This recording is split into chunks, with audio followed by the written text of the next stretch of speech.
ప్రస్తుతం మనతోటి Janasena senior leader కత్తి సైదులు గారు అయితే ఉన్నారు.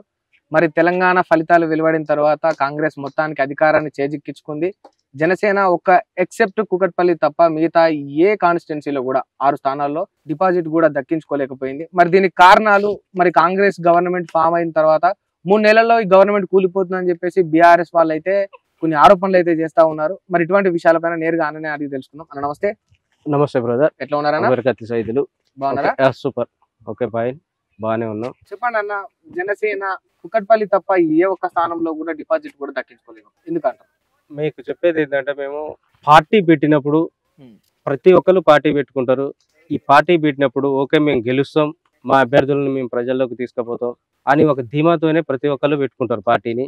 అందులో భాగంగానే మేము అంటే మా జనసేన పార్టీ 2014లో పెట్టుకున్నాం. అప్పుడు పోటీ చేయలే, నెక్స్ట్ 19లో పోటీ చేయలే, 23లో పోటీ చేసినాం. ఈ 23లో పోటీ కూడా ఫస్ట్ 32 నియోజకవర్గాలు అనుకున్నాం. ఆ 32 నియోజకవర్గాలు అంటే బీజేపీతో పొత్తులో ఉండి ఆ పొత్తులో భాగంగానే మేము 8 నియోజకవర్గాలలో పోటీ చేయడం జరిగింది. ఆ 8 నియోజకవర్గాలు కూడా ఖమ్మం, హైదరాబాద్, తాండూరు ఒకటి, నల్గొండ నుంచి కోదాడ ఒకటి తీసుకోవడం జరిగింది.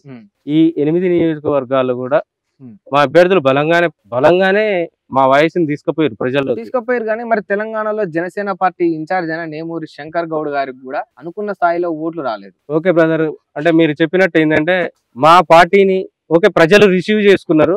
కాకపోతే అక్కడ ఏంటంటే కాంగ్రెస్ కి అంటే గాలి వీసింది, కాంగ్రెస్ కు ఓట్లు వేయడం జరిగింది.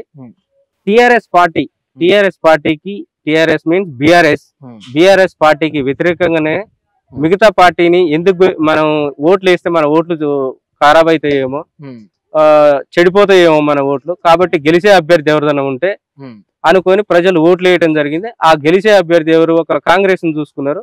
ఆ ప్రజలంతా కాంగ్రెస్ కు ఓట్లు వేయడం జరిగింది. అంటే ఇప్పుడు కాంగ్రెస్ గాలి నడుస్తుంది అని మీరే అన్నారు కదా, మరి కాంగ్రెస్ గాలిలో బీఆర్ఎస్ 39 సీట్లను అయితే దక్కించుకుంది. మరి అయితే అట్లా జనసేన ఒక్క సీట్ ను కూడా దక్కించుకోలేకపోయింది. ఎవరు ఊహించని స్థాయిలో బీజేపీ 8 సీట్లను దక్కించుకుంది. ఓకే బ్రదర్, బీజేపీ అనేది 1972లో స్టార్ట్ చేసిరు. అది మొన్నటి వరకు కూడా రాలే. ఓకే 10 ఇయర్స్ అవుతుంది. అది అంటే దేశంలో కూడా ఫామ్ చేయడం ఒక 10 ఇయర్స్ అవుతుంది. అంతకుముందు కూడా వాళ్ళు 1 సీటు 2 సీట్లు గెలుచుకుంటూ వచ్చిన వాళ్ళే. అట్లనే మా పార్టీ కూడా ఓకే రైట్, మేమైతే పోటీ చేసినాం. ఒక 8 సీట్లతో పోటీ చేసినాం. 119 నియోజకవర్గాలలో 8 సీట్లు పోటీ చేసినాం. మాకు కూడా ఉంటది కదా ఆశ, మేము కూడా గెలుస్తాం, మేము కూడా ప్రజల్లోకి తీసుకుపోతాం, ప్రజలు మమ్మల్ని ఆదరిస్తారు అనుకునే పోటీ చేసినాం. రైట్, దీనికి అనుగుణంగానే మాకు ఓట్లు ఓకే ఎంతో కొంత అయితే మాకు ఓట్లు పడ్డాయి. గెలుస్తామనే నిలబడతాం. కానీ మాకు వాళ్ళు ప్రజలు ఇచ్చిన తీర్పు అలా ఇచ్చిరు. దీన్ని మేము ఇంకా బలంగా ముందుకు తీసుకొని పోతాం. ఇంకా రాబోయే రోజుల్లో మా పార్టీ బలంగా పోరాటం చేస్తుంది. ఇదే తెలంగాణలో మా పార్టీ ముందుండి ప్రజల్లోకి తీసుకుపోయి ప్రజల కష్టాలు, ప్రజల బాధలు అన్ని తెలుసుకొని మా పవన్ కళ్యాణ్ గారు దాన్ని పార్టీని ముందుకు తీసుకుపోయి ఈడ మేము కూడా ఫ్యూచర్ లో నెక్స్ట్ ఎలక్షన్ లో గానీ ఆ నెక్స్ట్ ఎలక్షన్ లో గానీ మేము కూడా ఇక్కడ అధికారం చేపడతామని మేము ధీమా వ్యక్తం చేస్తున్నాం. సరే అన్న, ఇవన్నీ బానే ఉన్నాయి, మీరే చెప్తున్నారు మేము బలంగా పోటీ చేస్తాము, కాకపోతే ఇది మాకు మొదటి ప్రయత్నం అని అంటున్నారు కదా.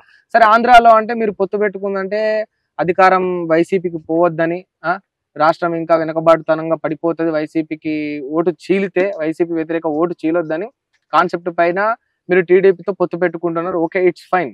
మరి తెలంగాణలో ఎందుకు పొత్తు పెట్టుకోవాల్సిన అవసరం వచ్చింది బీజేపీతో? అంటే ఒంటరిగా ఎక్కడ కూడా పోటీ చేసే ధైర్యం జనసేనకు లేదా? ఇది ధైర్యం అనేది కాదు బ్రదర్. ఏ పార్టీ అయినా ఫస్ట్ ఎస్టాబ్లిష్ చేసినప్పుడు మనకంటూ ఏదో ఒక పార్టీతో పొత్తులో భాగంగానే ముందుకెళ్తే మంచిగా ఉంటదని మా ఉద్దేశం. అంటే సింగిల్ గా పోటీ చేస్తే ఏమైతుందంటే, సింగిల్ గా పోటీ చేస్తే మనం ప్రజల్లోకి వెళ్ళలేము, ప్రజలు మనల్ని రిసీవ్ చేసుకోరు. ఎందుకంటే ఆల్రెడీ బాగా పాతుకపోయి ఉన్న పార్టీలు ఉంటాయి కాబట్టి మనం అంటే ఏదో ఒక పార్టీతో పొత్తు తీసుకొని పొత్తులో భాగంగానే వెళ్తే మంచిగా ఉంటదని మా ఆలోచన. అంటే మీరు ఇట్లా పొత్తులు పెట్టుకోవడం వల్ల మరి మీ ఓటును చీలకుండా చేస్తున్నారు, ఓకే ఇట్స్ ఫైన్. కానీ మీరు మిగతా వాళ్ళకు అధికారం అంటగడుతున్నారు కదా, అధికారం మీ చేతిలో బ్రదర్. సిద్ధాంతాలను మీరు ఎప్పుడు ఇంప్లిమెంట్ చేస్తారు? మీరన్నట్టు ఈడ మేము అధికారం వేరే వాళ్ళకి అంటే ఇయ్యం. చెప్పలేము. మేము ఒకటే అనుకునేది ఏంటంటే, చంద్రబాబు నాయుడుకే మేము ఆయనకే పట్టం కడతాం, ఆయనకే ఇచ్చేస్తాం అనేది మీది తప్పు. ప్రజలు అనుకునేది కూడా తప్పు. అది ఓకే, రేపు ప్రజలు ఓట్లేసి తప్పెట్లయితుంది నాకు ఈ విషయం చెప్పండి అన్న. ఇప్పుడు 23 సీట్లు కాక దాదాపు టీడీపీ అక్కడ గెలుచుకుంది. ఒక్క సీటు కూడా గెలుచుకోలేని జనసేనకు ఒక సీటు గెలిచింది.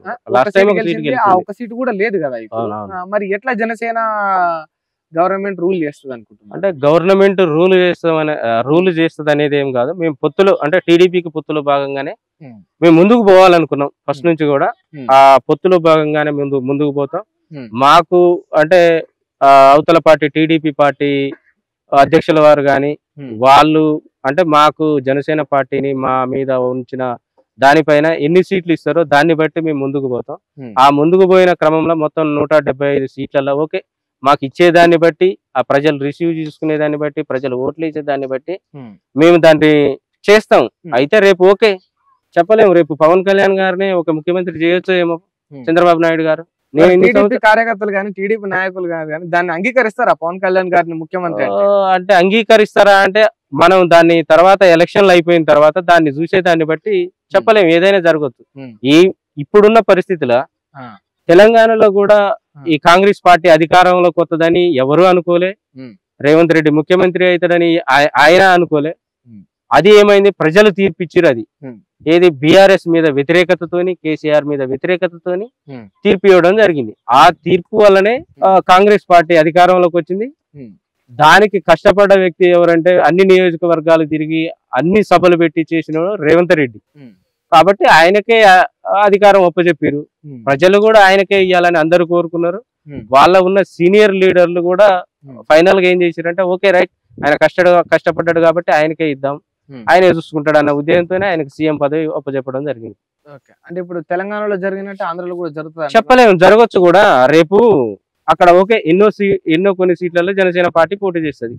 ఆ పోటీ చేసిన సీట్లన్నీ కూడా గెలిచిన తర్వాత అదే ప్రజలు కూడా అందరూ కోరుకొని అందరూ చేస్తే టీడీపీ వాళ్ళు కూడా ఓకే రైట్ పవన్ కళ్యాణ్ గారికి అప్పచెప్దాం సీఎం పదవి, పవన్ కళ్యాణ్ గారు ఓకే దీనికి సూట్ అవుతాడు, పవన్ కళ్యాణ్ గారు ఫస్ట్ టైం కాబట్టి ఓకే ఆయన ఏం చేస్తాడో చూద్దాం, ఆయనకు ఒప్పచెప్పుదాం, ఒకసారి అధికారం ఇద్దాం, ఇచ్చి చూద్దాం అన్నది జరిగితే తప్పేం లేదు కదా. ఆడ ప్రజలు కూడా కోరుకుంటారు, రిసీవ్ చేసుకుంటారు.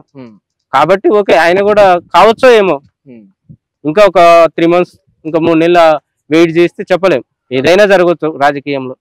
ఇప్పుడు తెలంగాణలో కాంగ్రెస్ అయితే మరి గవర్నమెంట్ రూల్ చేస్తున్నా. ఇప్పుడు చాలా మంది అంటున్న మాట ఏంటంటే ఇంకో 3-4 నెలల్లో వీళ్ళ గవర్నమెంట్ పడిపోతుంది, వీళ్ళు చెల్లా చెదరైపోతారు, వీళ్ళు కుప్పకూలిపోతారు, గవర్నమెంట్ నడపడం వీళ్ళ వల్ల కాదు అని అంటున్నారు. నిజంగా అట్లా జరిగే పరిస్థితి ఉందా? అదంతా తప్పు బ్రదర్. స్వాతంత్ర్యం తీసుకొచ్చిందే కాంగ్రెస్ పార్టీ. ఆ స్వాతంత్ర్యం తీసుకొచ్చి దాదాపు 52-50 సంవత్సరాలు పరిపాలించింది కాంగ్రెస్. అలాంటి కాంగ్రెస్ పార్టీని అంటే వీళ్ళు చెయ్యలేరు, వీళ్ళు ప్రజల్లోకి వెళ్ళరు, ప్రజలకు హామీలు ఇచ్చినవి తీర్చలేరు అనుకోవటం అది శుద్ధ తప్పు. అది ఎందుకంటే ఇప్పుడు బీఆర్ఎస్ పార్టీ అభ్యర్థులు ఉన్నారు, వాళ్ళు అహంకారపూరితమైన మాటలతోని అహంకారంతోని కూర్చొని వాళ్ళు మాట్లాడుతున్నారు. వాళ్ళు కూడా ఇదివరకు పొత్తు పెట్టుకొని వాళ్ళతోని వీళ్ళతోని ఆ పార్టీతోని ఈ పార్టీతోని చేసుకున్నోళ్ళే కదా. వాళ్ళు ఏమనుకుంటారంటే మేము కరెక్ట్గా ఉన్నాం, మేము ఉద్యమ నాయకులం, మేమే చేసినాం అంటాడు. ఇదే బ్రదర్ నేను చెప్తున్నా, 2009లో